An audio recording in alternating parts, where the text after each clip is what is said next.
who we spoke to says that, as Solar City went through some of its financial problems, they started getting a lot of pressure to get more sales and more about unit costs, and it caused a lot of problems for places where there was 30 or 50% default rates in some of these communities. So David, we talked to salespeople who said they knew they were selling people things they couldn't afford. They tricked them, and the company says it is since does more for due diligence. But we spoke to a lot of people who worked there who said it was a very big problem. God, I feel like we've seen this movie before, this story before, like basically profit at any cost. It feels like. Yes, and the weird conundrum about this is that it's one of the paradoxes of the new solar economics is that in much of the world, solar is the cheapest form of power, but getting it to people involves financing and such that makes it unaffordable for the people who need it most. So what's the outlook from here? Just got about 40, 50 seconds. Things going to get better? Do we have, people come to the realization that there are problems here? Are we going to see it get better and then the power get to these people in these emerging markets who really need it? I think it's still a work in progress. There's still a lot of people in the startup world who want to keep pushing forward with this and say, well, 15% or 20% default rates are acceptable losses. I think there's others who are trying different modes, like a community mini grids rather than at-home solar. It's a little less convenient because you have to walk to charge your phone, but it's less expensive.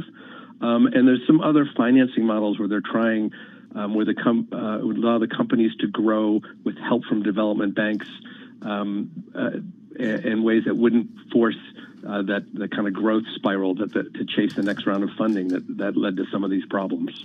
Well, it's an incredible deep dive, and you learn so much, and it's not always easy in those emerging markets, but hopefully they'll figure it all out. David, thank you so much. David Kochaneski, he's investigative reporter at Bloomberg Business Week on the phone from New York City. This is the Bloomberg Big Take. Check it out on the Bloomberg terminal. You can also check it out online at Bloomberg.com/Big Take, a fantastic deep dive into pay-go solar energy companies. Coming up next, it's our countdown to the close here on Bloomberg Radio. This is Bloomberg Business Week.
the Close, Bloomberg's comprehensive cross-platform coverage ahead of the U.S. market close starts right now. This is Countdown to the Close, just 60 minutes left in the trading session. Caroline Hyde, Romain Bostic, Taylor Riggs. We're joined now by our colleagues, Carol Massa, Tim Stenovic, as we welcome cross-audience, TV, radio, YouTube to the bounce back, Carol. Up 0.6% on the S&P all of a sudden. Yeah, look at this, right? What? What, Romain? Bouncy, bouncy. That's a Bouncy, bouncy. term. It's like Tigger. What's interesting is I've been watching the bank stocks. A little bit better than they were earlier in the session, but still down for about a seventh day. We've seen about a 9% decline if you look at the past moves over those 7 days. And what's interesting is we're going to get a check, right, on those bank names. They're going to all start reporting. But JP Morgan, Citi, Morgan Stanley, they're all down like 16, 17%, Tim, so far this year. I'm watching Dow Transports because it provides a pretty good read on the economic health. It hasn't been looking good, but it did just turn positive, which is some pretty good news because it's been down for 6 days in a row. If it were down again today, we'd be down for 7 days in a row. Down about 13%, though, since March 28th. Yeah, context is everything. Meanwhile, volumes are up on the S&P by about 12%, and we're looking at a 0.6% higher. A sudden reversal started at about, when we came on air, about 2 p.m. 4,508 is where we trade on the S&P 500. The Dow actually also up 0.4%, 138 points to the good. NASDAQ, 37 points higher. Actually, it managing to claw its way to the higher, even as yields continue to push higher too. We're up 0.3%. Really, your only laggard, your only index still in the red. The poor old Russell 2000 off by 0.4%, Taylor. Interesting when you take a look at some of the sector levels. We'll get to the daily moves, but quickly here for the year-to-date moves, you actually now have beyond just energy and utilities, staples and healthcare that are turning positive for the year. So really interesting when you think about Romain, sort of the broadening out, at least on a year-to-date basis. Now, on the individual daily moves, as we're showing here, healthcare and staples still leading the gains. You're up about 1.3 to 2% or so. But it is, more of these utilities and real estate remain, those bond proxies down on the lows of the day. Yeah, and Carol was just talking about bank stocks. I mean, Bank of America shares actually extending this losing streak to a 9th straight day. And I was looking this up. This is actually the longest losing streak for Bank of America, going all the way back to 2009, if you can believe it here. So it's a pretty brutal setup, of course, heading into bank earnings next week here. SoFi, sort of in that fintech space, they make a lot of their money, or they used to make a lot of their money off refinancing student loans. And I say used to because the CEO yesterday was interviewed by Bloomberg. He kind of made it clear here that their business in that space has gone down by about 50% over the last couple of years, primarily because of that student loan payment moratorium imposed by the government, a moratorium, of course, that was set to expire May 1st, now going to be extended through the end of the year. Those shares having one of their worst days as a public company here. And then we had some news, breaking news just a little bit earlier ago about the European Union jumping on board now with these sanctions on Russian coal here. That's giving a bid to some of the publicly traded coal companies here in the United States, including Peabody up about 5%. And just want to point out one of the bright spots here, Walmart up 1% on the day. It's going to be the 3rd straight day that it's going to close at a record high. Wow. So we know where people are allocating their cash at the moment. We're still all, as a consumer, wanting to go out and buy. But we're all questioning when you're looking at equities, well, the valuations. And this is a great chart. Thank you to Pete Dioteris. For our radio audience, it's really showing how we see a continued backup in yields, a skyrocketing perspective when you're looking at what's happening overall with your global bond index and how much we're seeing the yields continue to crescendo more in the 2.5% space. On the downside, well, actually not as far low as you'd expect. The price to earnings ratio for your all country world index are actually still, at about 13, 14. That's actually about 3 points higher than the last time we had this backup in yields. So some people saying, look, at these levels, yes, we've sold off, but the valuations, they're still pretty frothy, relatively speaking, Carol. Yeah, that's a really good point, the perspective between the two. And that's what investors, these decisions that they have to make. I think it's safe to say that the ball is in the Fed's court, right? We have these conversations every day in terms of what they do and how fast they do it in the weeks and really months to come specifically. And getting it right is not going to be easy. And that's basically what the former IMF chief economist, Olivier Blanchard, told our surveillance team earlier today. Check it out. I'm not as optimistic as most people. I still think it's going to be very, very tough. I think inflation has a lot of momentum. I think wage growth is, it's a very tight labor market. Wage growth is very strong. The Fed is going to have a very hard time slowing down the machine, and it has to admit that it has to slow the machine a lot. And we don't want a recession. And that's Olivier Blanchard, the former IMF chief economist. You know, Caroline, you and I were at the Bloomberg Wealth Summit. We ran into each other. I feel like a lot of the conversations were talking about wealth creation, what's going on in the markets, the volatility. But the one caveat seemed to be the Fed and how they do and how aggressive they are going forward. And maybe we were joking off camera that perhaps the reason the market's turned a little bit green is that we haven't heard from anyone from the Fed for the last couple of hours. But in general, we did have pretty punchy comments coming from Fed President Bullard earlier today. Once again, still thinking, look, we should get up to about 3.5%, and we should go in 50 basis point moves. That's the key question, is how much that upends a market and whether really the Fed cares. Well, isn't the question, though, is whether the market already had priced that in? I mean, there were some expectations, I think, prior to the March meeting that this is what we were going to get. We didn't get it, and you saw that reset. You saw that kind of re-loosening of financial conditions coming after that meeting, in fact, because of what some people, I guess, sort of considered sort of a dovish, a little bit more of a dovish stance than what they had priced in. Yeah, and remember, he was the one dissenting vote in terms of 8-1 at the last policy meeting who actually very wanted vocal one, too. Right? Yeah, he wanted to go 50 basis put out points a press instead of statement afterwards. 25 basis points. So not surprising to me to hear this from a hawk, but still, 3.5% by the end of the year, that's quite a bit of ways to go. So we're keeping a tally. They're all hawks, right? Well, at this point, Who's they the are. least hawk? Cameron Price had a good column saying that we should change the FOMC to just talking about them as hawks, because we have pivoted, Romaine, to being a little bit more hawkish perhaps than maybe we once thought. Just wrapping up sort of the big research notes that we've read of the day, a lot of comments, of course, about negative real yields, and as long as those are negative, financial conditions are loose. And if you're thinking about a Federal Reserve that is pivoting, you need to start to see those go positive. We are less negative, but we are still negative. And again, what does that mean for valuations? What does that mean for tech? Well, it means all of a sudden, guess what?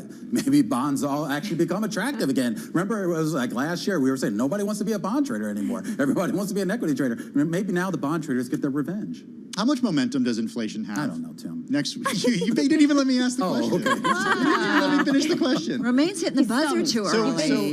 Stumped immediately the moment you open your mouth. 8.4% is what analysts surveyed by Bloomberg are expecting in terms of that's CPI. unbelievable. Is that going to be the peak? Because Goldman Sachs Wealth Management certainly thinks that it's going to moderate by the end of the year. Yeah, and we heard from Mina Flynn a little bit earlier on this program about that as well. And there's been some of that sort of what do you call high frequency data that seems to suggest that maybe we're starting to see a little bit more. Did you see used car prices finally? I did see used car prices. Yeah. But can you get your hands on a used car? Doesn't everyone who wants a used car already have one at this point?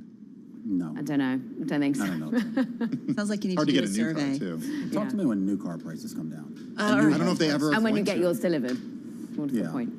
All right, we got to run. All right, guys, we're going to be back in less than an hour's time on radio, TV, and YouTube. We will have our closing bell coverage Beyond the Bell right here on Bloomberg.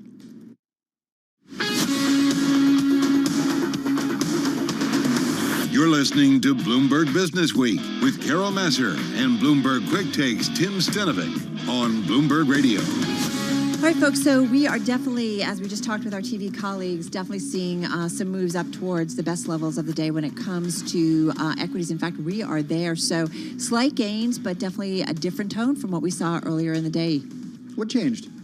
I don't know. I don't know. Maybe people are, Different sentiment. This is what's tricky about when the Fed starts to raise rates, right? Or when they're getting more aggressive. First of all, that's, some would argue, right, they're chasing down inflation. Yeah. Some would also argue that they're more comfortable and that they can do it because they have confidence about economic growth going forward. And, increasingly we see people come on and they say, well, look at the, tight labor market. That's a sign of strength. Look at earnings estimates continuing to come down. Balance sheets, again, whether it's household or corporate balance sheets being in a strong position. So that should provide some support for economic growth. And maybe that's where you get some of the equity investors saying, well, wait a minute, maybe things aren't all coming in done, at least right now.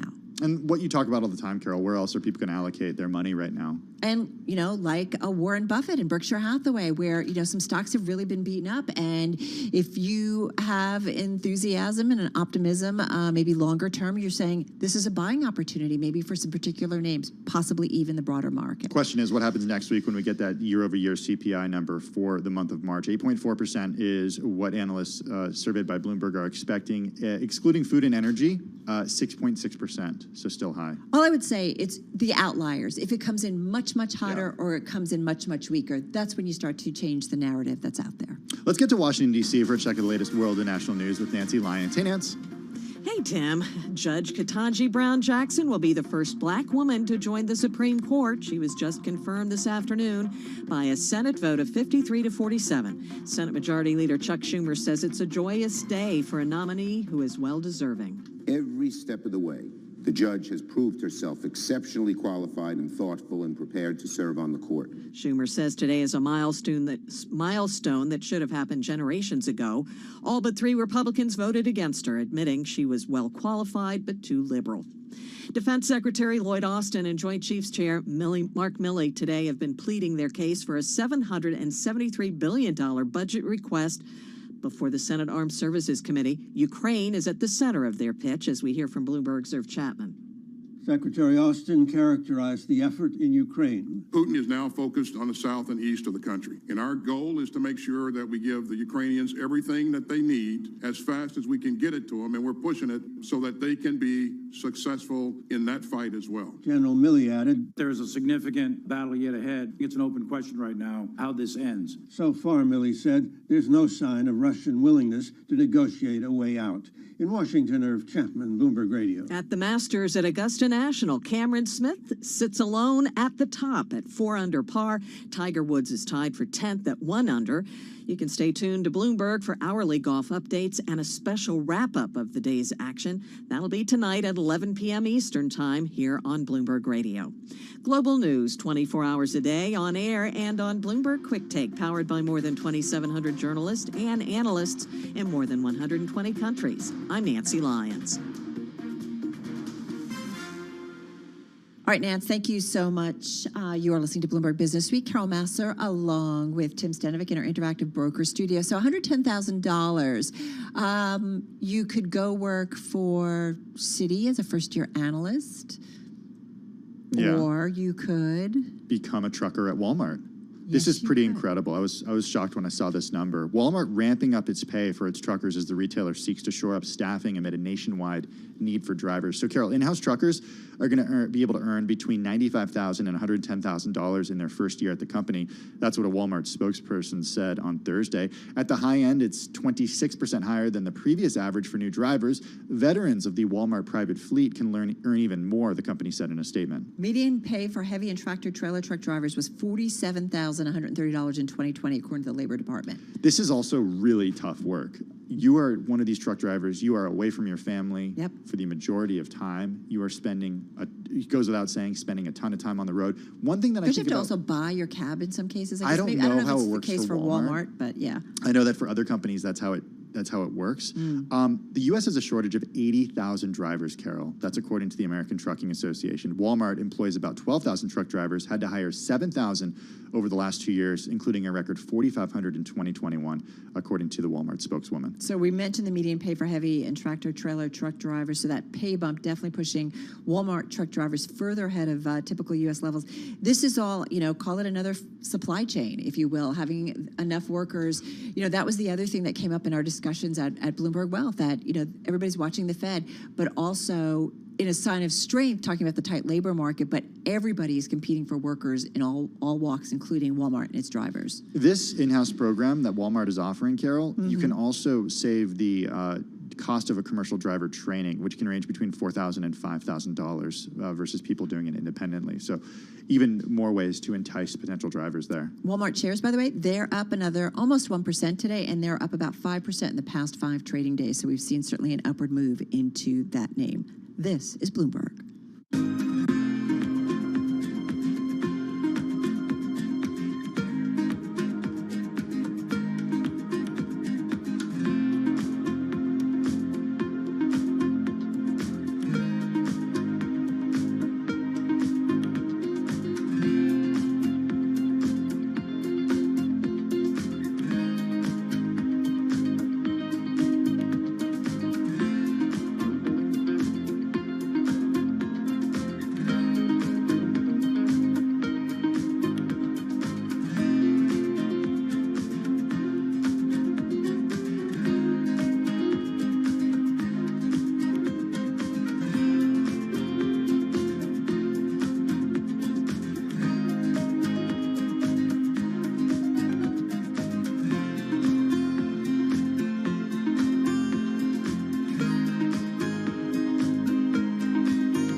Headlines and breaking news 24 hours a day at Bloomberg.com, the Bloomberg Business app, and at Bloomberg Quick Take. This is a Bloomberg Business Flash. From Bloomberg World Headquarters, I'm Charlie Pellet. 43 minutes to go ahead of the closing bell. A stunning reversal for the U.S. stock market. Best level of the day right now. Right to the numbers. Fast-moving markets with the S&P up now by 35 points, up 0.8%. The Dow up 171, up 0.5. NASDAQ up 77, up by 0.6%. Keep in mind that at one point today we had the Dow down 305. We had the S&P down 31. And at one point NASDAQ was down 199 points. But to be clear, the Dow, the S&P, NASDAQ all advancing by 0.5% or better. 10-year yield right now 2.66%. The 2-year yield 2.46%. Markets stabilized as traders wait. Comments yesterday from Fed officials following minutes from the central bank's latest meeting, which provided more clarity on the central bank's campaign to quell rampant inflation. Spot gold is up 0.4%, $19.32 the ounce, while West Texas Intermediate crude oil now up 0.3%, up 31 cents a barrel, 96.53 on WTI. So again, recapping, the Dow, the S&P, NASDAQ all rallying. S&P up now by about 0.8%. Big reversal. I'm Charlie Pellet. That is a Bloomberg Business Flash. Yeah, reversal today, but as we know, the first quarter was really rough. More than $3 trillion was erased from bond and equity values in the first quarter. A lot of volatility, and that's what we talked about a lot at this morning's Bloomberg Live Wealth Summit, where I caught up with the president of NYSE Group, Lynn Martin, and Catherine Keating. She's CEO of Investor Solutions and Wealth Management at BNY Mellon. Check it out. Yeah, so volatility obviously is driven by uncertainty, and I think it's fair to say that with the worst global health crisis in 100 years, with the first serious ground war in Europe in 80 years, with the worst inflation in 40 years, and the tightest labor market any of us, I think, have ever seen, there's a lot of uncertainty out there.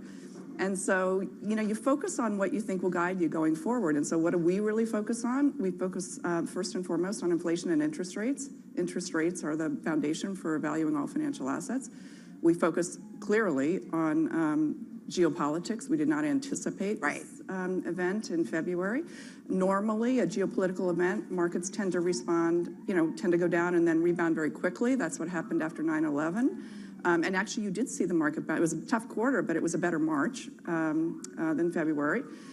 We look at confidence, right? Because what causes recessions? It's behavior. So we look at CEO confidence, consumer confidence, and we see that in a relatively mid to high range, but coming down.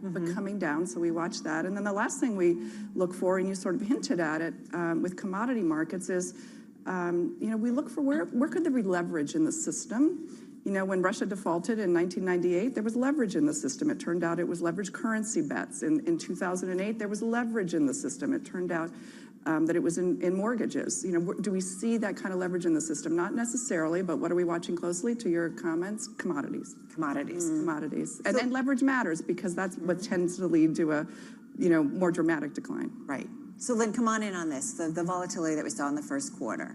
Yeah, I mean, someone new to her seat. It was a really volatile time to take this seat. And I mean, I look at it from just the intraday swings, the day-on-day swings, and then I also look at it from the perspective of messaging that's hitting our platform. I mean, we had our top 5 messaging days ever happen this past quarter. Right. And you're talking about 500 billion messages a day that we processed across all of our platforms, which is unbelievable when you think about it. And when you really saw that was when you saw, the 1,100-point swings intraday in the S&P or some of the other markets. It feels as though the market, though, is starting to come to grips with the volatility. They're starting to take a position that perhaps the Fed is going to do what it's been telegraphing it's going to do. I think maybe the Fed raising a quarter basis points in March gave the market a bit of confidence to trust what was being forecasted there. So we do see volatility starting to abate. Right. And from my perspective, I have to look at it from 2 different perspectives. I got to look at it from our markets, but I also have to look at it from the IPO pipeline.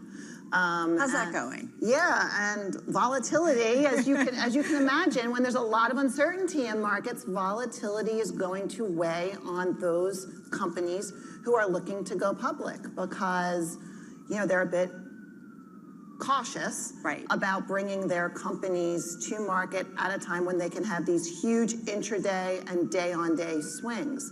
A big indicator that the CEOs that I'm talking to who are planning to come to market, that they're looking at is the VIX and how that is starting to behave.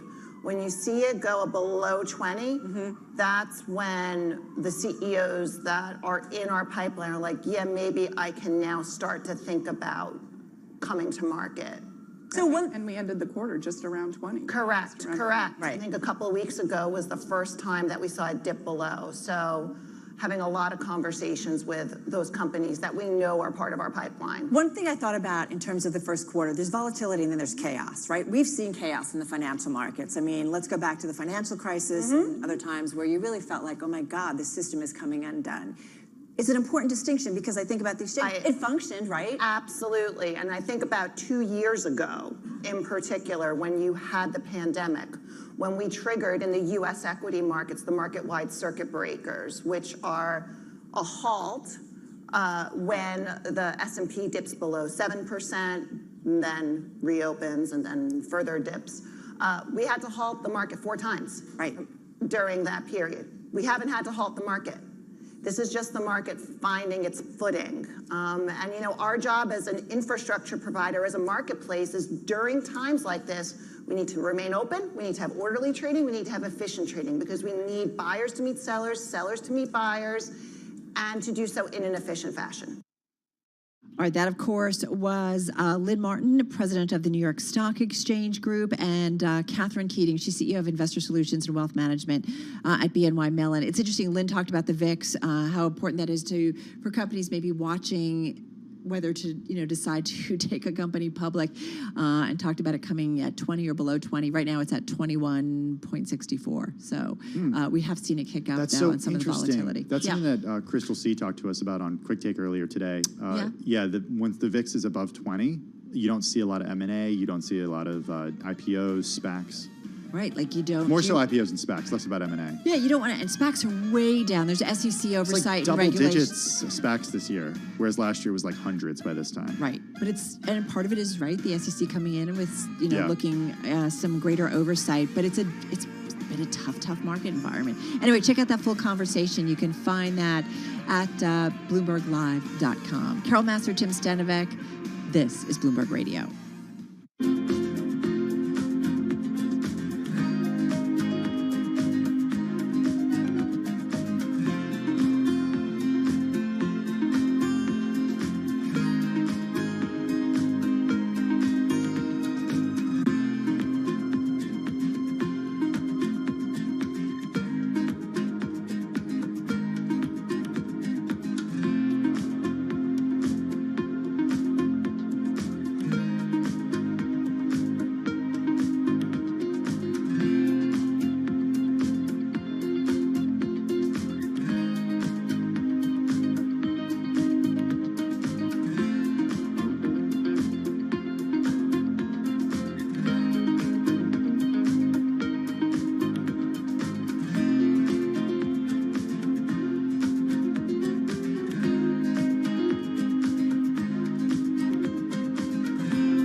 Broadcasting live from the Bloomberg Interactive Broker Studio in New York. Bloomberg 1130 to Washington, D.C. Bloomberg 99.1 to Boston. Bloomberg 106.1 to San Francisco. Bloomberg 960 to the country. Sirius XM Channel 119. And around the globe, the Bloomberg Business app and BloombergRadio.com.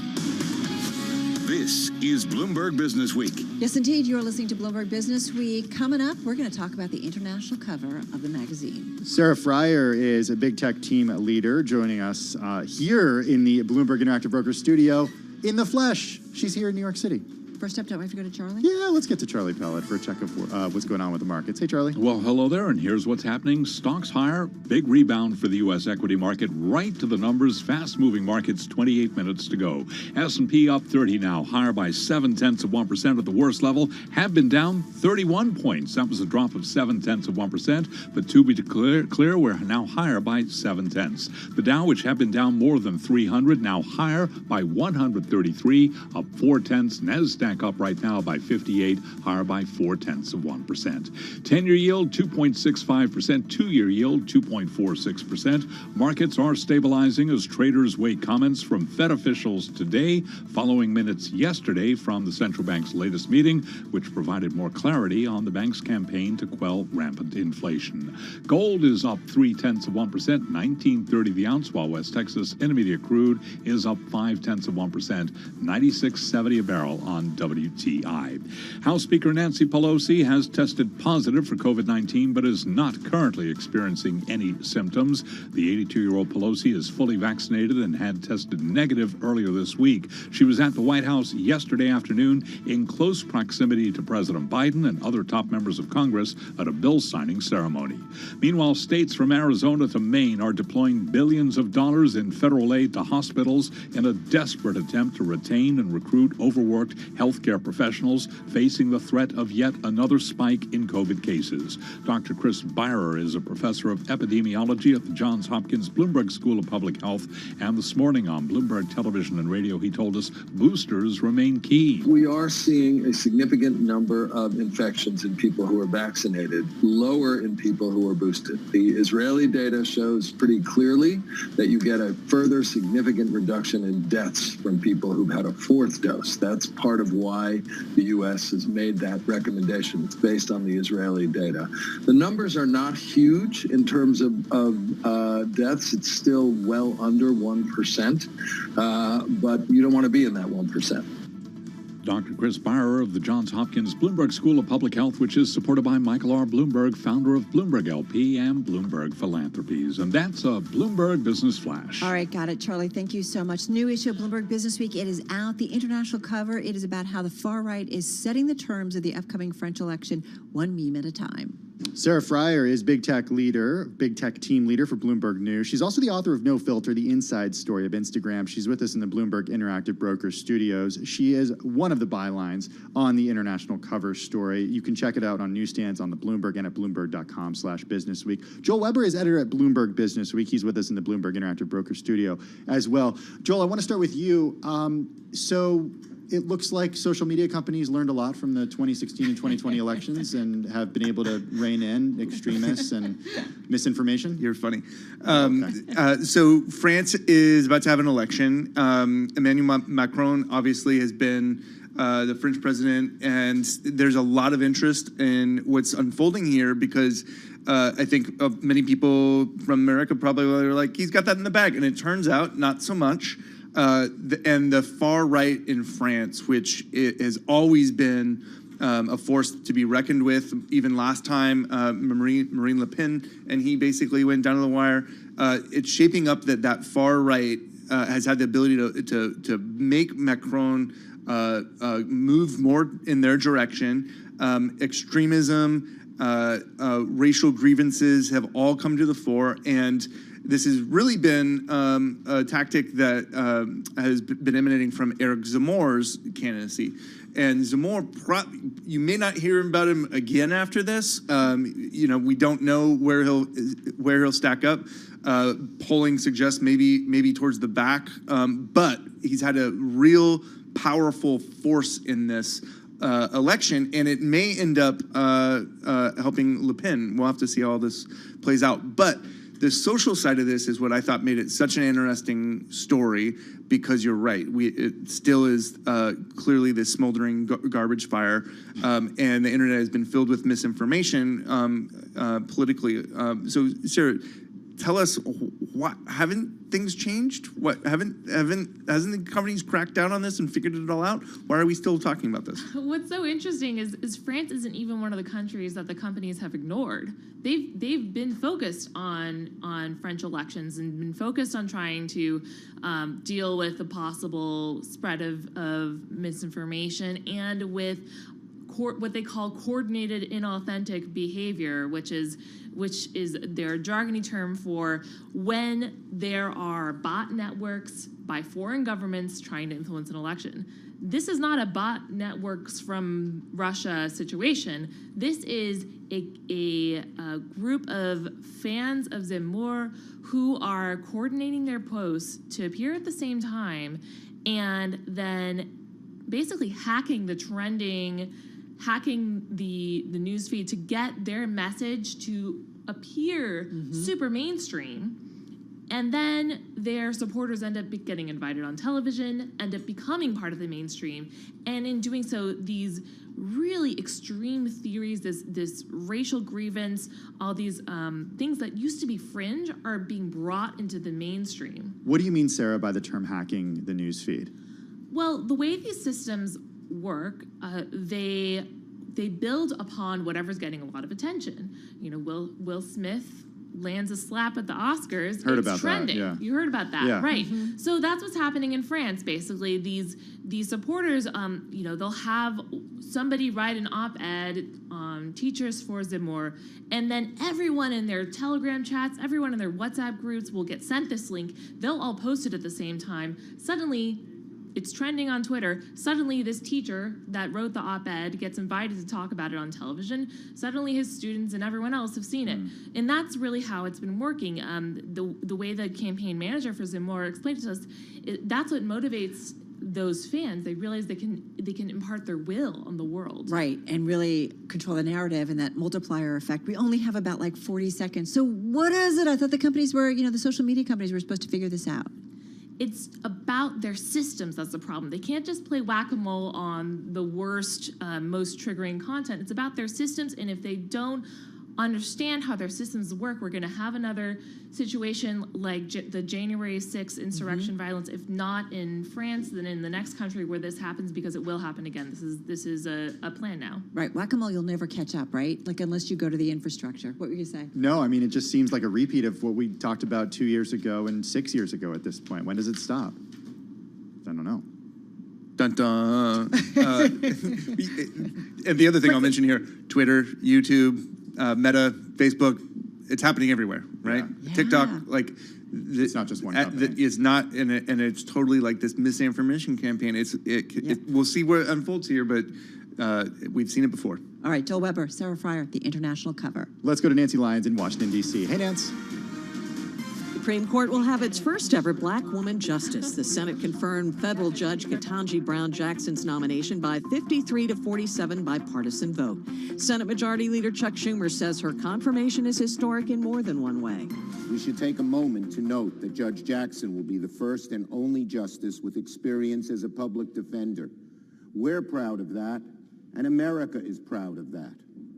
It will enhance the court's ability to preserve a basic truth in our country, that all deserve equal justice under the law. Senator Chuck Schumer, Judge Jackson will now have to wait until late June or early July to take her place on the court. Retiring Justice Stephen Breyer said he would not step down until the end of the current term. Weapons, weapons, weapons. That's what Ukraine's foreign minister says his country needs from NATO as the alliance debates further support in the war against Russia. Bloomberg's Mark Champion with more. The Ukrainians sort of need to scale up if they're going to start taking territory back. So they'll need more than light weapons. They'll need heavier stuff. Bloomberg's Mark Champion. Ukraine's foreign minister says NATO needs to help now with supplies, or it could be too late to make a difference.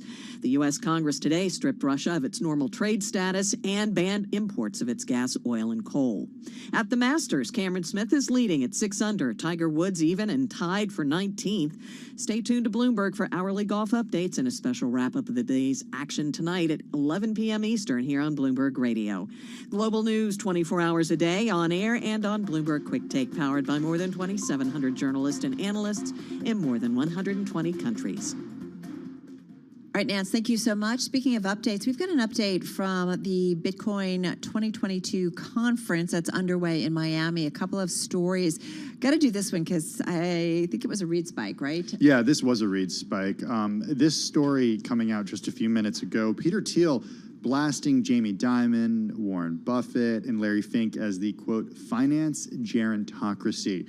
The billionaire entrepreneur Peter Thiel called Warren Buffett, Jamie Dimon, Larry Fink members of the finance gerontocracy, opposed to a revolutionary youth movement that embraces Bitcoin. All right, so some people would say those are fighting words. Yeah, Peter Thiel, very familiar to our audience. He gave a keynote at Bitcoin 2022 conference earlier today. Thiel blamed the finance titans for the digital currency's failure to reach $100,000, a benchmark popular among the asset's diehard supporters. And here's what he said.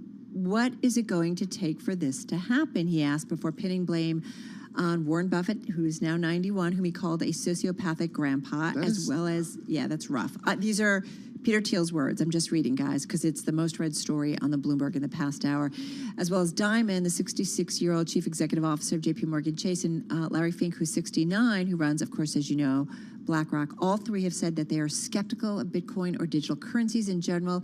He accused the trio of using investing practices focused on environmental, social, and governance goals as a, quote, hate factory to undermine Bitcoin and other businesses. He also had some words for central bankers. He attacked central bankers, including Fed Chair Jay Powell. He said, quote, Mr. Powell, people like that should be extremely grateful to Bitcoin because it's the last warning they're going to get. They've chosen to ignore it, and they will have to pay the consequences for that in the years ahead. For what? For what? I don't know, but I think, this is a mean? keynote speech. It's in front of a live audience. I think back to his speech at the RNC back in 2016 when he came out in support of President Trump. Yeah. And he's a guy who, I won't say he likes to work the crowds because that was kind of out of the ordinary for him, but he knows what to say to get people riled up. Yeah, listen, all of those Bitcoin individuals down in Miami are riling some folks up. There's more stories, so go to Bloomberg.com to check out more of our reporting from that conference.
news, headlines, and breaking news 24 hours a day at Bloomberg.com, the Bloomberg Business app, and at Bloomberg Quick Take. This is a Bloomberg Business Flash.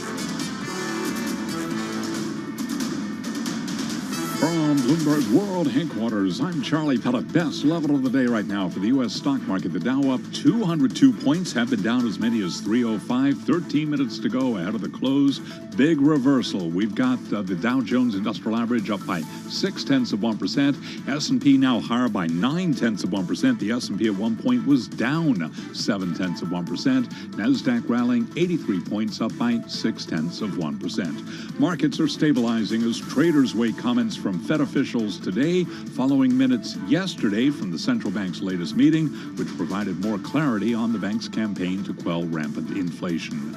Right now, we have got the 10-year yielding 2.64%, the 2-year yield 2.44%, spot gold up 0.3%, $19.31 the ounce, while West Texas Intermediate crude is rallying 0.8% right now, closing in on $97 a barrel on WTI. Warren Buffett's Berkshire Hathaway is buying a stake in HP Inc., valued at more than $4.2 billion. HP up today by 15%. Berkshire Hathaway, the Class A shares, they're up by 0.9%. I'm Charlie Pellet. That is a Bloomberg Business Flash. Thank you so much for that update, Charlie Pellet. It's 3:48 on Wall Street. The following is an editorial from Bloomberg Opinion. Few phenomena illustrate the irrational exuberance of the early 2020s U.S. stock market like special purpose acquisition companies, or SPACs. Over the past few years, investors have entrusted hundreds of billions of dollars to these so-called blank check companies, with amazingly little understanding of what they would receive or how much it would cost. Last week, the Securities and Exchange Commission announced it was stepping in to ensure investors have a better sense of what they're doing. The rules it proposed are sensible, but unfortunately a little late. SPACs raised just $7 billion in the first 3 months of 2022, down from $139 billion in the year-ago period. It's a shame the SEC waited until the boom passed before moving to protect investors. Still, its proposals are worth putting into effect. At least next time around, people will know what they're getting into. This editorial was written by the Bloomberg Opinion Editorial Board. I'm David Shipley. For more Bloomberg Opinion, please go to Bloomberg.com/opinion or OPI and Go on the Bloomberg Terminal. This has been Bloomberg Opinion.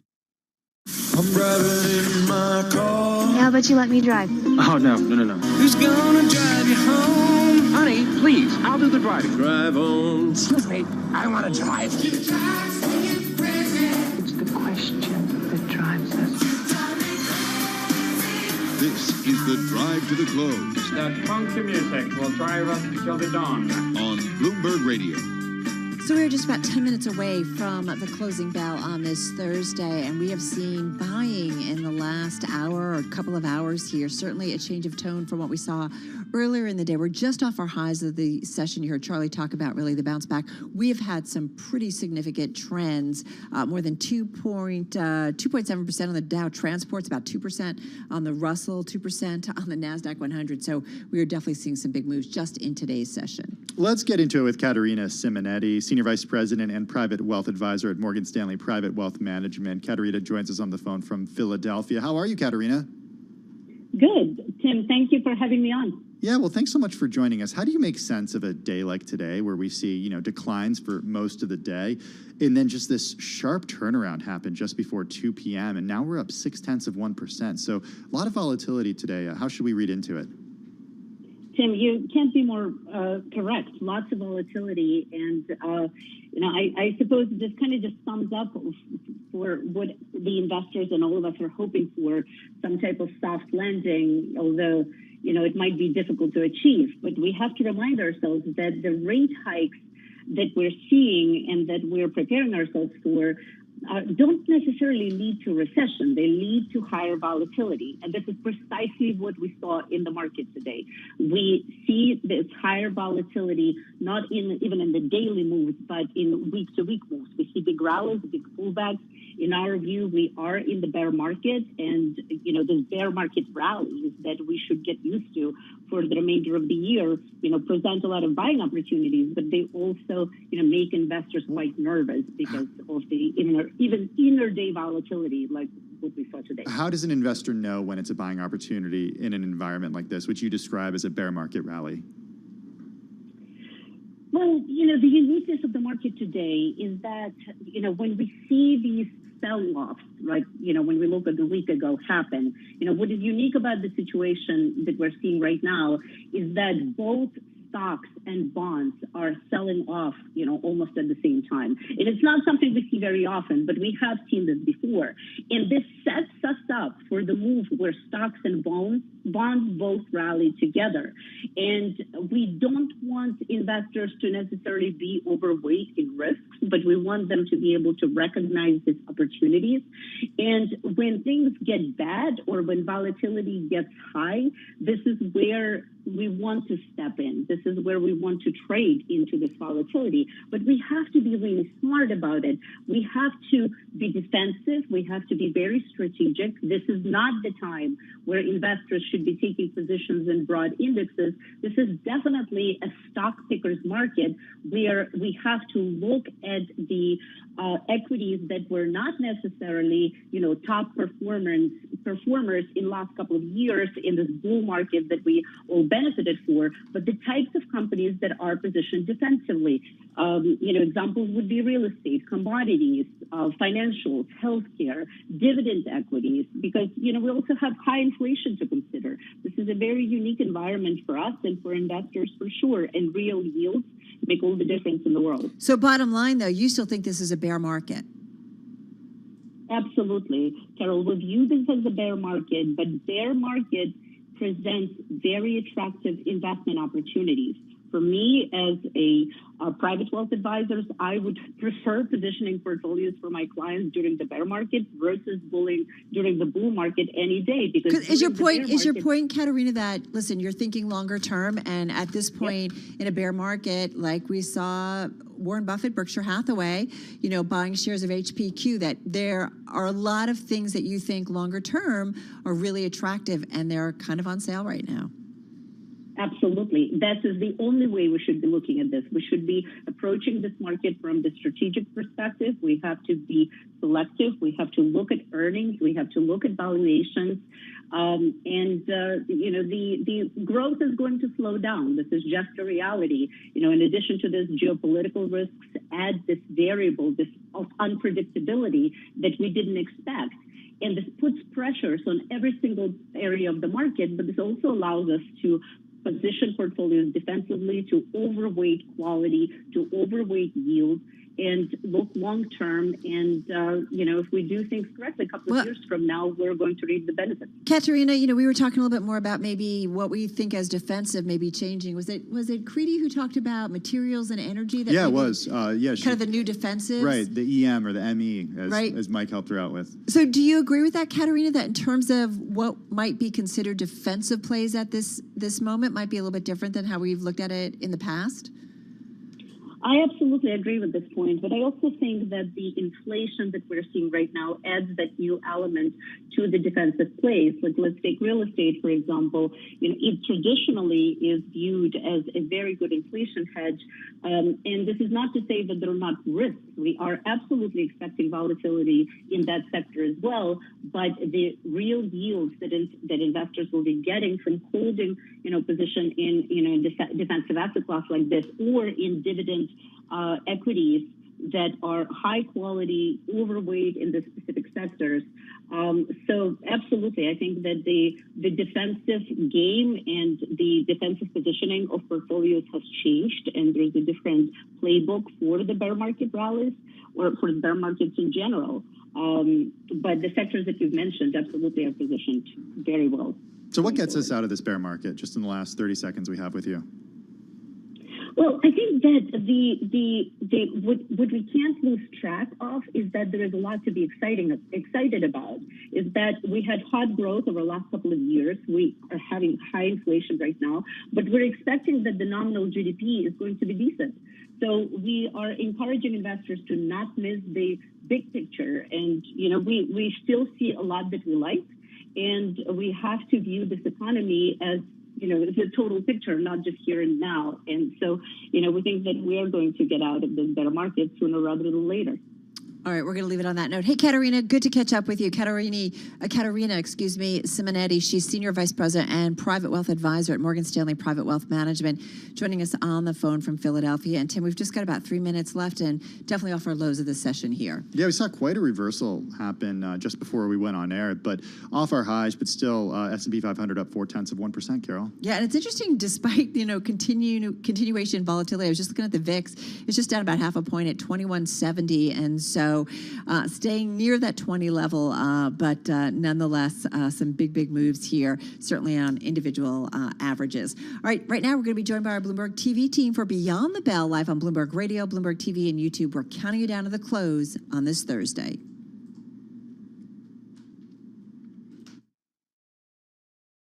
Cross-platform coverage of the U.S. market close starts right now. And right now, we are 2 minutes away from the end of the trading day. Romaine Bostic, Caroline Hyde, Taylor Riggs counting you down to the closing bell, here to help take us beyond the bell. It's our global simulcast with the dynamic duo, Carol Massar and Tim Stenovic. We welcome in our audiences across Bloomberg Television, Radio, and of course, YouTube. And Carol, interesting day here. We were in the red for a good portion of the day. Had a pretty good rally going on, but we're seeing some selling pressure as we get closer to the close. Yeah, just a little bit of a rollover. Speaking of dynamic, though, I do feel like you could call the equity comeback a little bit dynamic. I mean, but talk about the swings also. S&P about a 1.6% swing from high to low here today. Transports, their high to low is about 2.7%. And even the Russell, we're seeing about a 2% swing. So we do see that continued volatility, Tim, in the market. That continued volatility is what Katerina Simonetti, Senior Vice President and Private Wealth Advisor at Morgan Stanley Private Wealth Management, who we just spoke to, she said that's a hallmark of the bear market rally that we've been seeing. So even though she thinks we're in a bear market, this volatility that we see intraday is a real hallmark of it. Yeah, Mike Wilson over there, Mike at Morgan Stanley, really been continuing on that theme of bear market rallies and how you should be selling into them. Meanwhile, we are selling into what had been a little bit of a rally on the NASDAQ. Of course, many questioning really the valuations of these sorts of tech stocks in particular, as yields, interestingly, have remained pushing higher throughout the day. That's a really sort of interesting comment, as we've talked a lot with Anthony Saglin-Benny, of course, just speaking with him over at Ameriprise, talking about sort of the re-steepening in the 2s, 10s, but really big steepening when you think about the 3-month, 10-year. I think the last I looked, we were back up to about a 196. So certainly sort of that steepening trade continues throughout the curve. Yeah, I was taking a look at that when you talked about it, and you talk about how it's been steepening for quite some time. So it'll be interesting to see kind of what the signal means really for us right now, and more importantly for equities. As for equities, at least here on this day, we're basically going to close pretty much across the board in the green. I guess we're going to call it flat, though, here on the day. The Dow Jones Industrial Average up about 90 points or so, about 0.2%. The S&P 500 up about 19 points or 0.4%. The NASDAQ basically up about 8 points, and you can basically call that flat on the day. That's up less than 0.1%. The Russell 2000, which had poked into the green just a little bit a while ago, going to finish the day down by about 0.3%, Carol. Yeah, and remain not all in when we look at the S&P 500. We're going to get into those major industry groups, but the S&P 500, 273 names actually showing some gains today, Taylor. 227 to the downside, 5 flat, unchanged on the day. You know, Carol, you really see that on the individual sector level. For the radio audiences, we do every day, we sort of break out the sector winners by the best performers and the worst performers.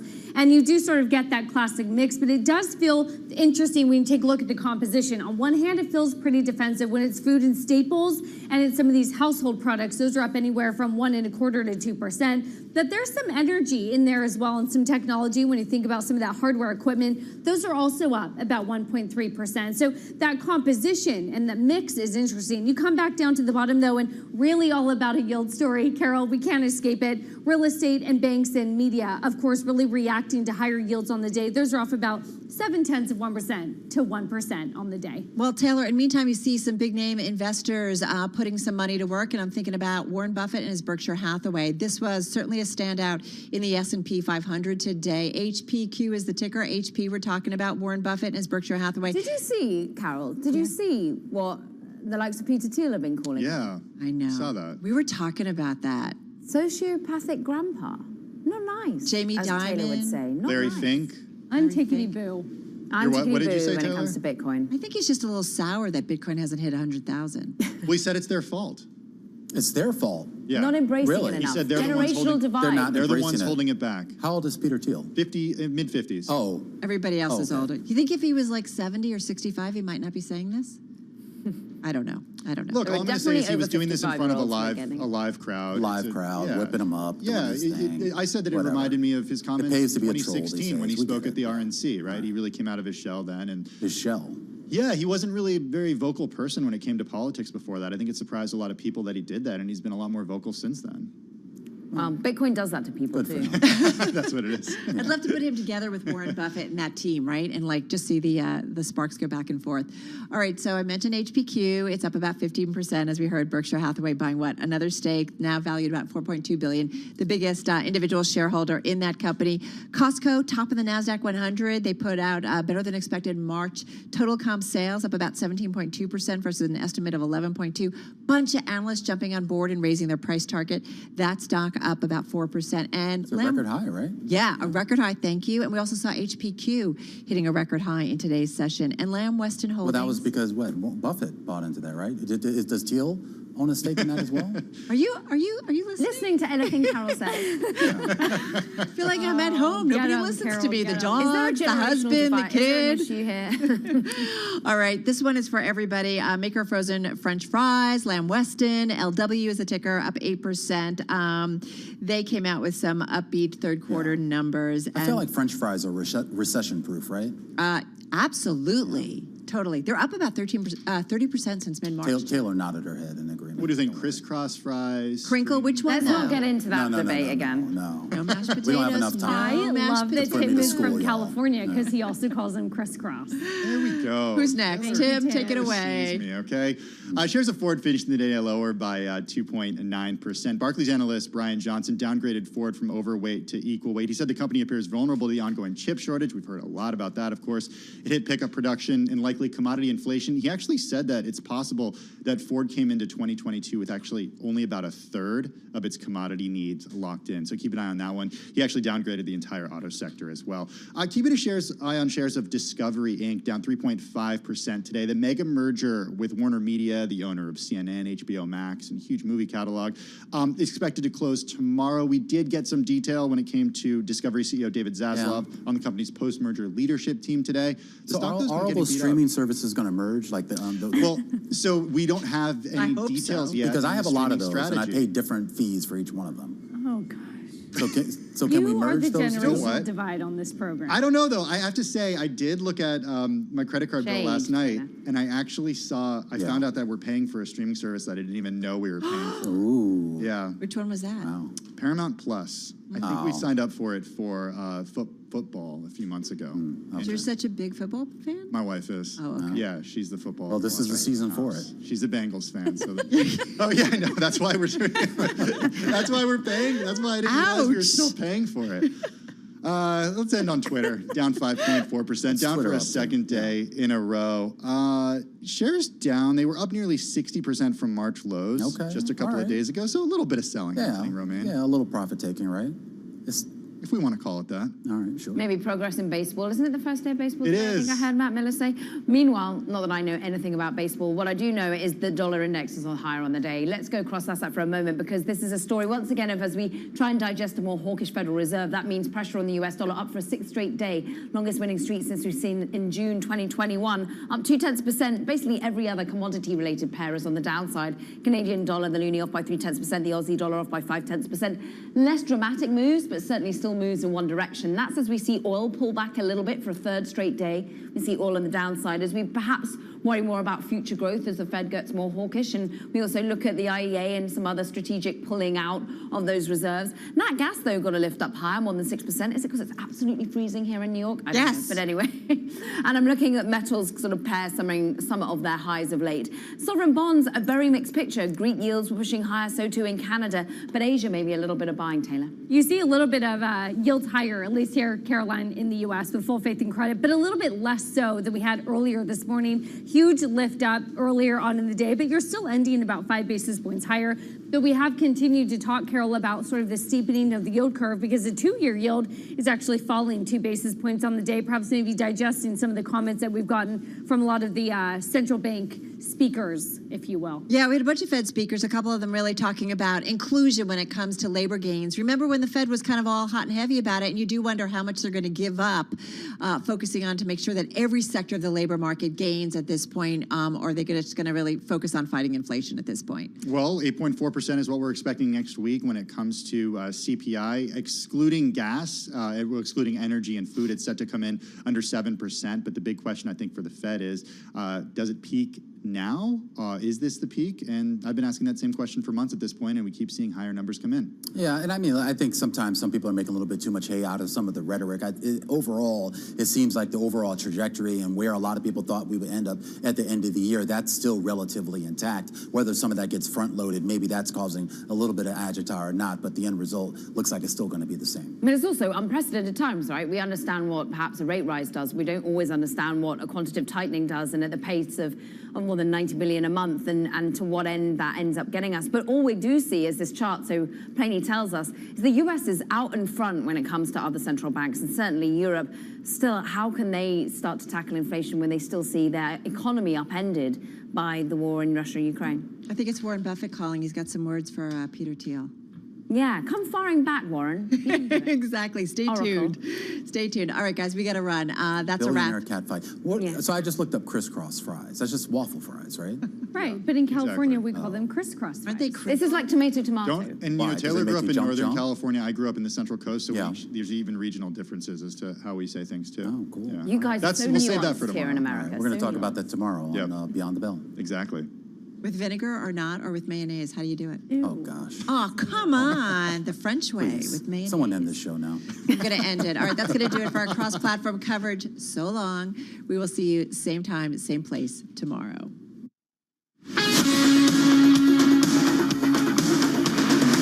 This is Bloomberg Business Week with Carol Masser and Bloomberg Quick Takes Tim Stenovic on Bloomberg Radio. One can only hope that Warren Buffett and Jamie Dimon and Larry Fink come back. Wouldn't that be fun? Maybe they get together. They have like some kind of... Okay, I would put my money on Jamie Dimon saying something. Yeah. Maybe? Maybe.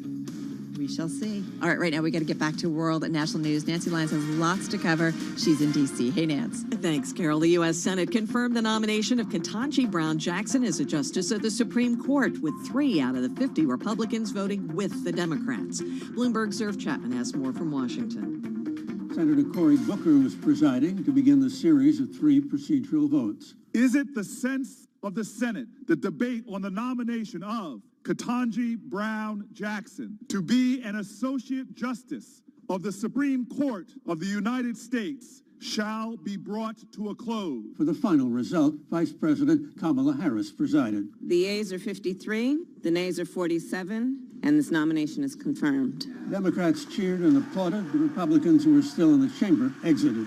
In Washington, Irv Chapman, Bloomberg Radio. NATO nations and other allies are in Brussels discussing what more can be done to help Ukraine fight Russia and how the conflict might have long-term effects on the global order. Ukraine's foreign minister made an urgent plea to NATO to send more military equipment and fast. Secretary of State Antony Blinken says that message was received. We have a strong sense of urgency. That was something that I think was felt among all allies and partners here today. Secretary Blinken once again made the stark pledge that those responsible will face justice. At the Masters, Cameron Smith is leading at 6 under par. Tiger Woods is tied for 9th at 1 under. You can stay tuned to Bloomberg for hourly golf updates and a special wrap-up of the day's action tonight at 11 p.m. Eastern here on Bloomberg Radio. Global news 24 hours a day, on air and on Bloomberg Quick Take, powered by more than 2,700 journalists and analysts in more than 120 countries. I'm Nancy Lyons. Thank you so much, Nancy Lyons, Carol Masser, Tim Stenovic. We are together here in our Bloomberg Interactive Brokers studio. What? I am so happy we're doing this story. Why? Because one of my best friends here, let me tell you the story, okay? Once upon a time. About a third of San Franciscans see permanent remote work. Mhm. One of my best friends, been friends with him for more than 20 years, thought he was spending his life in San Francisco because he works in tech, bought an apartment, just put his apartment on the market. The family packed up the U-Haul. They moved to Southern California, to San Diego, where he grew up, so he could be closer to family, so his son could grow up closer to family. Nice. Because he's working fully remote now. Because he can do it. Well, that's what Because he can do it. this is what this speaks to. Exactly. So about a third of San Francisco area voters in a poll by the Bay Area Council said they expect to do their jobs from home permanently, a shift that could subdue the level of growth of the tech hub hit hard by the rise of remote work. We talk about, I do think that for the first time, right, Americans haven't been moving around. And so we're finally starting to see some movement, right? Maybe away from some of the major cities. Yeah, it depends on the job, too. About 68% of those Fair. surveyed by the business group are concerned about the future of the economy in the region, whose recovery of jobs that were lost during the height of the pandemic continues to lag that of the state and the nation. In the poll, 29% of respondents working remotely for at least part of their time said they were also going to a workplace. 23%, Carol, said they expect to do so within 6 months. In addition, the share of voters who said they feel safe returning to, quote, normal has almost tripled from last year to 30%, while 12% said that that'll never happen. So something specific in terms of San Francisco, right? Because of the tech workers, Yeah. and then increasingly we're seeing a lot of those firms say you want to work work remotely, it's okay. Yeah, exactly. And this is a big deal because these huge campuses were built over the last 15, Massive, right? 20 years. Yeah. And they do a lot of shuttling from the Bay Area, throughout the Bay Area to these areas in these tech buses. Mhm. So I wonder how it affects traffic. I wonder how it affects home prices and real estate in San Francisco. San Francisco metro area had only about 32% of office workers back at their desks as of March 30th, the lowest share among 10 U.S. cities, according to security company Castle Systems. They've been tracking like the badges going in and out. This is Bloomberg.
updates, headlines, and breaking news 24 hours a day at Bloomberg.com, the Bloomberg Business app, and at Bloomberg Quick Take. This is a Bloomberg Business Flash.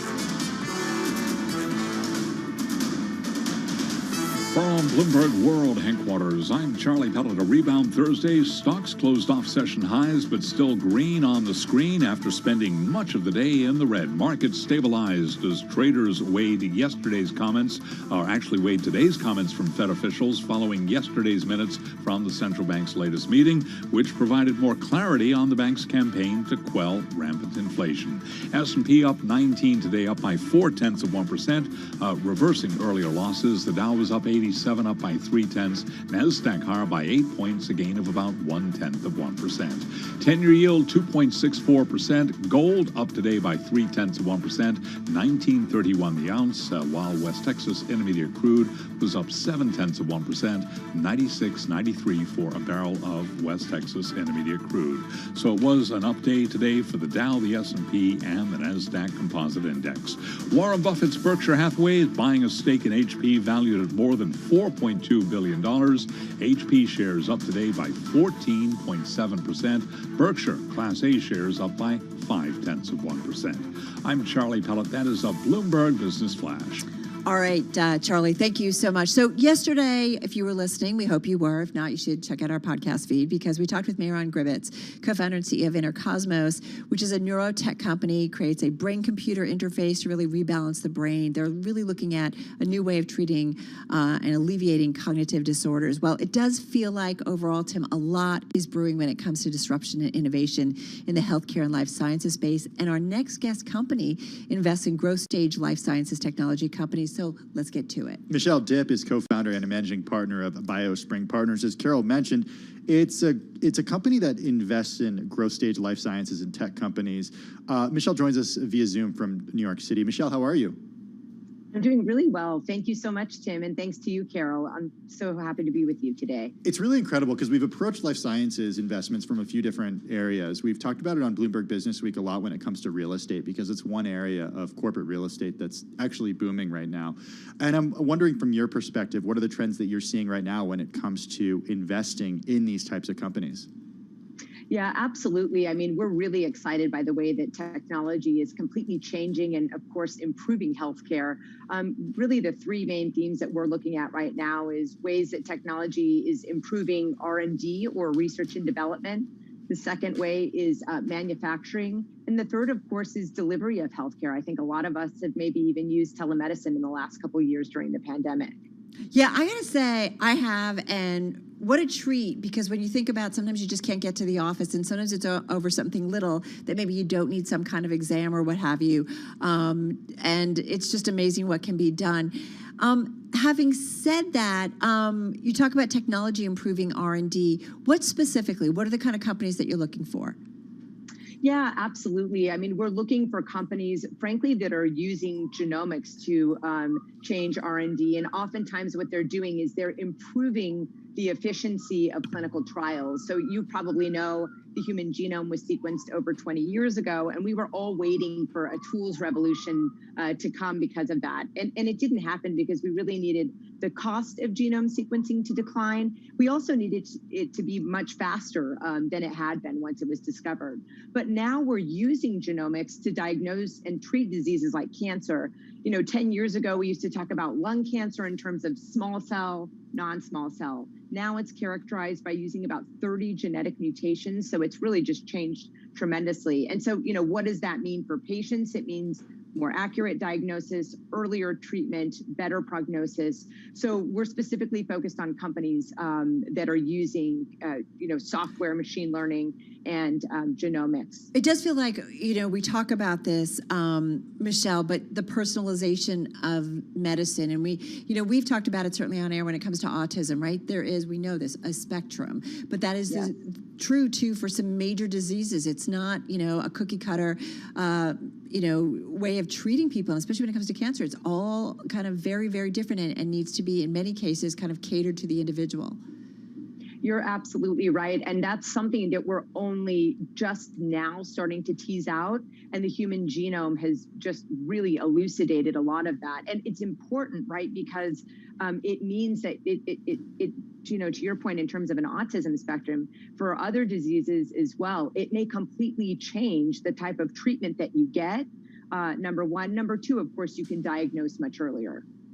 Hey, Michelle, we've talked a lot about telemedicine and technology changing the way that people experience healthcare, but I do wonder about what this all means for from a consumer perspective, because I think people over the last couple of years, they've gotten used to speaking with doctors via their smartphones, but there are still doctors that you have to visit in person. Like, I can't imagine ever going to the dentist virtually. But I'm wondering what this looks like 5, 10, 20, 30 years from now. I mean, could we go to the dentist virtually? Well, that's a great question. I'm not sure about the dentist specifically. Go to the dentist in the metaverse? Oh, that ever true. There you go. I mean, you probably need someone much higher tech than me to talk about the metaverse, that's for sure. But, one of the things that we've heard, you might have seen, the HHS, did a study specifically on telemedicine, and they said that the use of telemedicine rose by 63 times during the pandemic. So one of the things that people are looking out for is, does that actually reverse or decline now that the COVID pandemic seems to be under control? Certainly, there are all kinds of new ways to use technology. I mean, we're using Zoom right now. I mean, this was not something that we would typically use in the medical world, but certainly it's being used for dermatology trials, for example. So a dermatologist can pretty easily diagnose something, via Zoom or, using another telemedicine type platform. The other thing that's being used more and more is, of course, wearables, right? So now you can track all kinds of things from heart rate right the way through to atrial fibrillation. Other things can be diagnosed. And so while it may not be, clearly some diseases need surgery, and so that's not going to be something that's going to be possible through telemedicine, but certainly diagnosis is going to be a key area that will certainly, has already been advanced and certainly will continue to. Hey, sit tight for a second, Michelle. We're going to do a little bit of news, world and national news, but we'll come back and continue the conversation. We are talking with Michelle Dipp, co-founder and managing partner of the venture capital firm BioSpring Partners, joining us via Zoom from New York City, because I'm curious about, what are the true drivers? You can have cost, you can have efficiency, you can have access, you can have true innovation. Like, what is it that is kind of grabbing the most attention when it comes to money? I also want to know the due diligence process. Like, how do you bet on something that just seems like, the chances of it succeeding are so small in some cases? Yeah, exactly. All right, you are listening to Bloomberg Business Week. Carol Massar along with Tim Stanovic, and we are Bloomberg Radio. Join Brian.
Broadcasting live from the Bloomberg Interactive Broker Studio in New York. Bloomberg 1130 to Washington, D.C. Bloomberg 99.1 to Boston. Bloomberg 106.1 to San Francisco. Bloomberg 960 to the country. Sirius XM Channel 119. And around the globe, the Bloomberg Business app and BloombergRadio.com.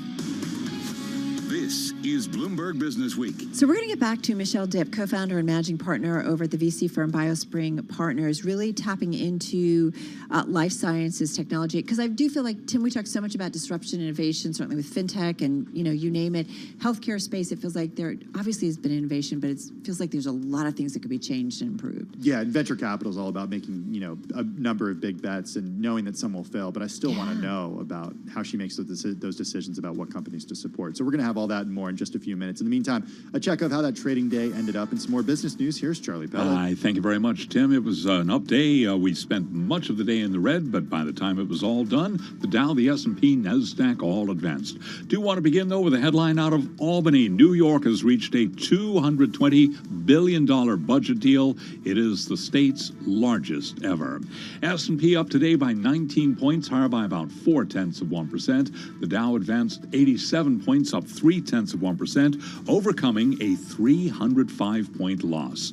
NASDAQ was up 8, little changed, up less than 0.1%. Markets stabilized as traders weighed comments from Federal Reserve officials following minutes yesterday from the central bank's latest meeting, which provided more clarity on the bank's campaign to quell rampant inflation.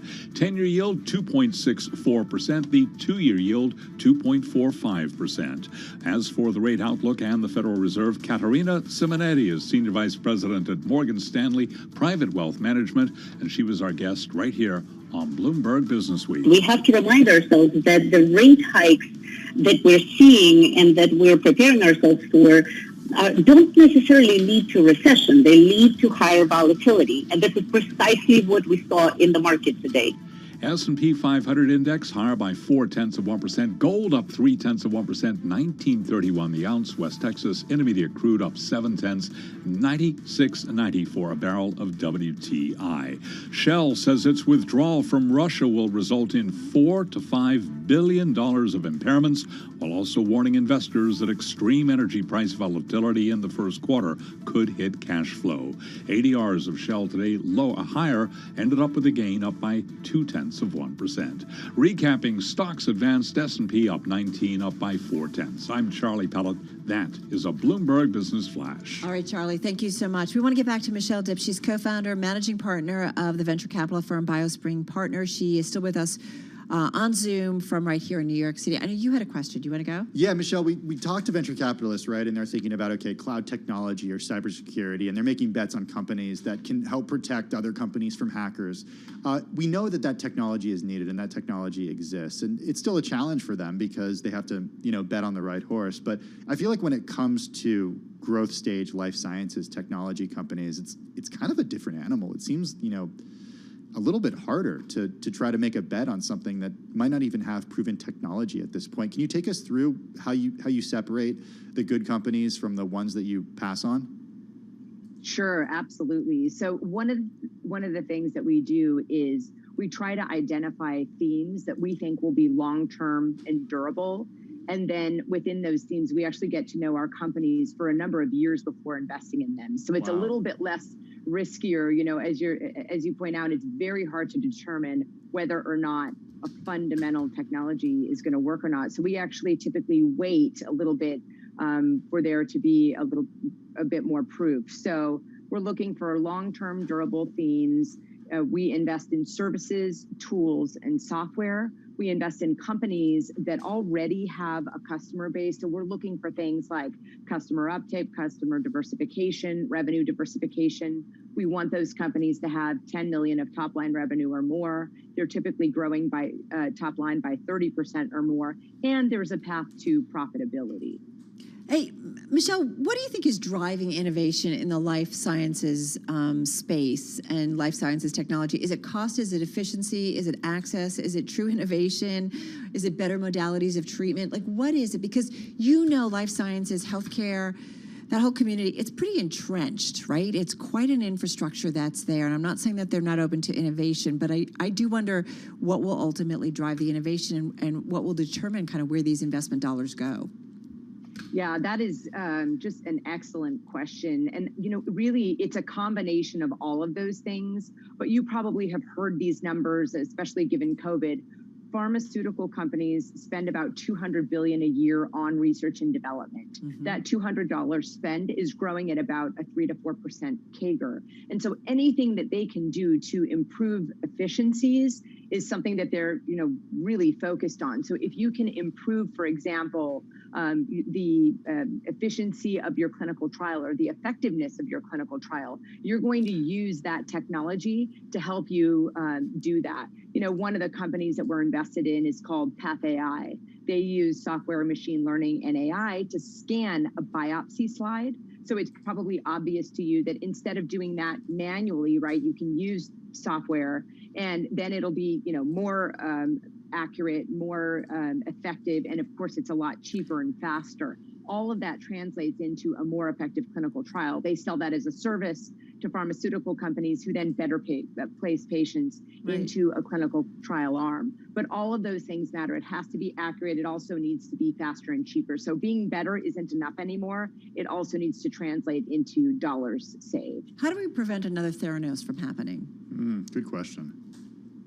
That is a good question. I actually never met Theranos, and I don't even know another healthcare firm who has. I think many of us really go through a pretty rigorous diligence process. Certainly at BioSpring, we're focused on diligencing first and foremost the technology, the service, or the product. Of course, you are looking at market competition, the team, the business model, the commercial model, the financials, and you're looking for audited financials as well. So I think that those firms who are going through those, typical diligence processes and are looking for audited financials prior to investing in companies, are usually pretty well protected. Can you give us an example of a company that you passed on that you regret passing on and why you passed on it? Oh boy, that's I'd love to ask venture capitalists this question. Unfortunately, we only have about 30 seconds left. I didn't Pressure's realize. on. I was like, this time it's actually flown. Yeah, absolutely. So, there was a company out there, and one of the reasons that we passed on it was just way too early in terms of revenues. And I think a lot of us do that where it doesn't quite fit our investment criteria. And so, and they're just not there yet. And then, of course, you wait too long, and then the company, completely takes off. And so, I can certainly give you 10 examples of where, we waited too long for the proof to be there and missed out. Well, this was a pleasure. Stay in touch. We'd love to hear about future investments. Michelle Dipp, co-founder, managing partner of the venture capital firm BioSpring Partners, joining us on Zoom right here in New York City. These VC websites, they always have like the companies that they've invested in, but you never hear about the ones they pass on. So I love asking. No, it's an interesting take, right? And understand how they do it. Let's get to Washington, D.C. for World and National News with Nancy Lyons. Hey, Nance. Thanks, Tim. Ketanji Brown Jackson has been confirmed by the Senate this afternoon as the next Supreme Court Justice. Vice President Kamala Harris, the nation's first black vice president, announced the results for the first black woman on the court. On this vote, the yeas are 53, the nays are 47, and this nomination is confirmed. Senate Majority Leader Chuck Schumer says having a black woman on the high court is long overdue. New York's Attorney General has asked a court to hold former President Trump in contempt and fine him $10,000 a day for failing to comply with a subpoena for documents in the ongoing civil investigation into his business practices. Attorney General Letitia James says the fine needs to be sufficient to coerce his compliance. Well, the former president is defending his rally with supporters on January 6th and his slow response to the attack at the Capitol that followed it. In an expansive interview with the Washington Post, the former president says he hated seeing the deadly riot, but it was House Speaker Nancy Pelosi and D.C. Mayor Muriel Bowser's responsibility to take care of it. Pelosi's office has said Trump had a duty to act. The House January 6th committee has said it took the former president 187 minutes to make a statement to stop the violence. Trump also says he would have joined his supporters in a minute, but he says the Secret Service told him he couldn't go. In Washington, I'm Nathan Hager, Bloomberg Radio. At the Masters, Cameron Smith is leading at 4 under par. Tiger Woods is tied for 9th at 1 under. You can stay tuned to Bloomberg for hourly golf updates and a special wrap-up of the day's action tonight at 11 p.m. Eastern here on Bloomberg Radio. Global news 24 hours a day on air and on Bloomberg Quick Take, powered by more than 2,700 journalists and analysts in more than 120 countries. All right, Nancy, thank you so much. You're listening to Bloomberg Business Week. Carol Master along with Tim Stenovic. So Sotheby's having, I guess, an NFT sale that maybe didn't go so well. You didn't buy them? I was busy. Okay, so... I was busy buying real art. No, I'm just kidding. This story is by James Tarmy, which reminds me we got to get him We love James. back in the studio with us, because we always have a blast when he joins us. He writes that the auction at Sotheby's in New York was supposed to demonstrate the strength of the market for NFTs. We're talking non-fungible tokens here. These are blockchain-based smart contracts tied to digital images. In February, buyers had the chance to gather in the sales room, which is shown in this article in the Bloomberg Speaking Journal of before the event, images, to learn about a collection of NFTs called CryptoPunks, which are designed to look like pixelated images of heads.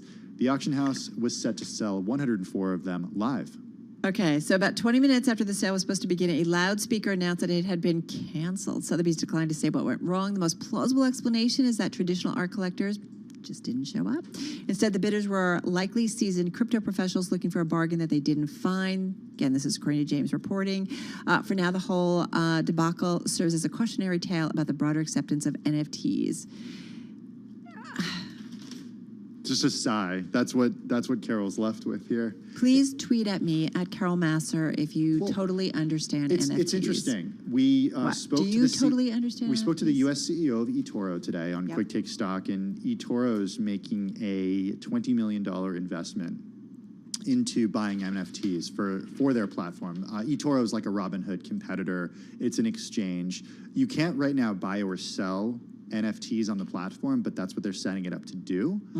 We didn't get a date from the U.S. CEO on that, but she did say they're making an investment and they're trying to support a diverse group of artists, and they're putting $20 million behind it. The New York Stock Exchange, I talked to Lynn Martin, president of the New York Stock Exchange, and they too are looking to be a marketplace for NFTs. Wow. And they have been making moves, trademark applications and different things to be part of that world as well. So I know I'm having fun. I need to have a better understanding of what it's all about. We're going to talk art, by the way, in just a moment.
events, headlines, and breaking news 24 hours a day at Bloomberg.com, the Bloomberg Business app, and at Bloomberg Quick Take. This is a Bloomberg Business Flash.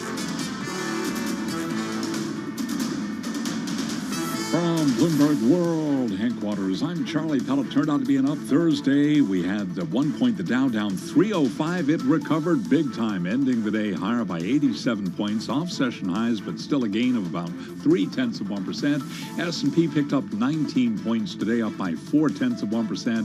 Nasdaq eked out an 8-point gain, up by 0.1%. But to be sure, the Dow, the S&P, and Nasdaq did spend a lot of the session in the red, but ended with gains. 10-year yield 2.66%. Spot gold up 0.3%, 19.31 the ounce. West Texas Intermediate crude up 0.8%, back above 97 now, 97.02 a barrel on WTI. Markets stabilized as traders weighed comments from Fed officials following yesterday's minutes from the central bank's latest meeting, which provided more clarity on the bank's campaign to quell rampant inflation. Are you on the guest list? Elon Musk promising a blowout for his closest acolytes tonight to celebrate the opening of a new Tesla factory in Austin, Texas. And while the car maker did get a permit to host as many as 15,000 people for the invitation-only Cyber Rodeo, Musk tweeted that, quote, "The door will not be super strict." Tesla up today by 1.1%. I'm Charlie You're going, Pellet. Charlie, Of right? course I am. I would love to go there. Charlie Pellet and the Acolytes, name of my band when I'm not working at radio. Nice. Ross Gerber's going. Hey, I heard him on the air yesterday talking about it. Sounds like a lot of fun, quite the event, and who knows what's going to happen, but more importantly, who knows what Elon may be tweeting out tonight or tomorrow. Or smoking. That's why I can't take Just a day saying, off, based on the pictures. Yeah. Because No, I you miss an can't. interview like Ross Gerber. It was a lot of fun. He was at the airport headed to Austin. All right, let's get to it because we have another fun segment coming up. Earlier today at the Bloomberg Wealth Summit, we talked about a lot of things, disruption and innovation. You know, one of the things that came up was how the art market did really well during the pandemic. So great to have our next guest back with us. It wasn't just during the pandemic, especially if you talk to our next guest, Scott Lin, the founder and CEO of Masterworks. He joins us on Zoom from New York City. Scott, good to have you back with us. How are you? I'm doing well. Thanks for having me back. Well, in case there are still people out there who haven't seen the ads for Masterworks, which is something I want to talk to you about because I do see them everywhere. Masterworks is a company that gives investors access to blue chip pieces of art and offers an exchange as well, so people can buy and sell shares of art. Last time we had you on the show, Scott, it was the market was in a different place, and I don't mean the art market. I mean public equity markets. We were close to all-time highs. We were seeing record after record. A lot of meme stocks were higher than too. And since then, a lot of the air has come out of the equity market, and we've seen a lot of volatility in the first quarter. I'm wondering what you've seen on your platform and what you've seen in the art market during that time. Well, I think that's right. I mean, retail investors today are concerned, obviously, about inflation. That's a new theme. But I think increasingly we hear investors more concerned about the long-term outlook for public equities, which most analysts or private banks are sort of forecasting at mid-single-digit returns over the next decade. So naturally, lots of investors are looking at other places to invest, such as art. The other thing I would say is that if I look back 5 years ago, 10 years ago, 20 years ago, 30 years ago, the equity market was a lot lower, right? So, like, I know we talk about diversification. No, I should have gone back 30 years ago and invested. What am I thinking? But you know what I'm saying? So, I mean, give us an example. And you really talk about securitization of art, right? So buying a piece of it, which, you know, we increasingly see securitization in the market for all things. Give me an idea. If I buy a piece of Andy Warhol, something, you know, whether it's the Brillo shot or something else, you know, how long do I have to hold on for some really serious appreciation? Because stocks have been pretty good. I mean, the art market is a lot like luxury real estate, right? You have to hold for many years to really realize the return. We tell investors to think about these as 3 to 10 year illiquid investments. We do have a secondary market now, so people are trading shares and works of art as well. But broadly speaking, contemporary art is appreciated roughly 14% a year for the past 25 years. So that is slightly better than public equities. But by no means are we telling people to think about art investing in lieu of public equities. We think that obviously public equities are really a required strategy in today's world as part of an investment portfolio. So we think of art and other alternative asset classes really as a way to diversify. Scott, you have 250,000 plus people who've signed up on the platform. How many of those people have actually bought pieces of physical art? We have 35,000 active investors now. So I think the total number of people that have signed up on the platform today is about 400,000. Oh, wow. We expect to buy roughly $1 billion in art this year. So we've quickly become the largest buyer in the art market. How do you figure out what you want to buy? It's really a data-driven process. So we're the only firm that has a research team in the art market that does things like index construction, understands how different segments of the market are appreciating. We have a data analytics team that really analyzes that data to understand which artist markets we think are accelerating most quickly. And that informs our acquisitions team who goes out and really sources painting in each of those individual artist markets. And I'm assuming a lot of is it up and like, give me an idea of like who you're looking for. Is it, I remember talking with Eli Broad, who was an incredible art collector, Liechtenstein's, and it's just unbelievable, but also was constantly looking for that upstart, where the idea of appreciation, and he bought it because he loved it, but he did think about, younger artists. And if you think about if you get in early, the appreciation can kind of be off the chart, especially if you hit it right. Yeah, it's really interesting. I mean, Eli's collection is obviously very different than how we think about it at Masterworks. We tend to focus on what we refer to as blue chip artists. So these are typically household name artists, people like Basquiat, Warhol, Picasso, etc. That segment of the market tends to be most predictable in terms of returns. It obviously is not a segment where you can buy a painting for $1 million and sell it for $100 million, but you can produce what we think are pretty predictable returns in the 10 to 15% range. So that's really the segment that we focus on today. We like the idea of eventually doing something with emerging artists, but we haven't done it yet. Okay, I have so many questions, Scott, not so much time. I know that you are an avid collector of contemporary art. You've spent more than a decade doing that. I'm wondering if you've sold any of the pieces that you've collected to Masterworks for securitization. No, I haven't. That would certainly cause an issue with our compliance department. But yeah, my personal collection's always been separate from Masterworks. Where does the art go when you buy it? Where is it displayed? You physically buy the pieces of art. Where is it displayed? Yeah, we physically buy the paintings. We sell shares in the paintings to investors on the Masterworks platform, and then the painting is either in storage or on loan to an institution where people can go and view it. So would it say, on view, thanks to a loan from Masterworks? That's correct, yep. Interesting. I haven't been to a museum in a couple of years because of the pandemic, but you always see, how the museum gets it. So I wonder if increasingly we're going to see Masterworks as being the organization that loans it out.